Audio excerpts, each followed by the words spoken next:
Hello everyone, my name is Jain. I belong to Kota, Rajasthan. I have scored a total marks of 710 with an All India rank of 155 in NEET 2024.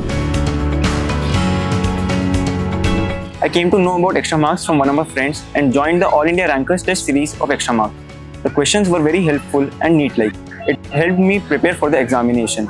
Also, the Extramarks app had few functions such as bookmarking, which helped me to bookmark the questions I liked for afterward practice, and also the doubt faculties were very fast and I received the doubt answers immediately.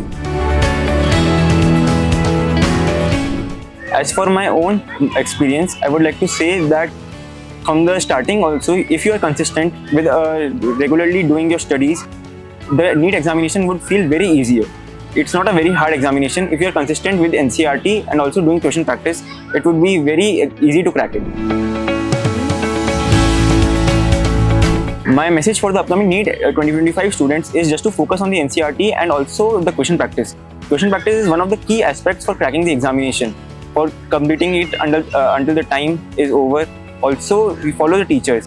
अगर आप अपने teachers के बारे में बात सुनेंगे और उनको फॉलो करेंगे तो आपको उससे काफ़ी ज़्यादा हेल्प मिलेगी, बिकॉज टीचर्स काफ़ी ज़्यादा एक्सपीरियंस होते हैं इस चीज़ों के अंदर. मैं आने वाले स्टूडेंट्स के लिए यही कहना चाहूँगा कि आप एक्स्ट्रामार्क्स लर्निंग प्लेटफॉर्म का यूज़ करिए एंड उसके थ्रू क्वेश्चन प्रैक्टिस करिए. And also the test series was very helpful, so you can join that also. Keep learning with Extramarks. Thank you.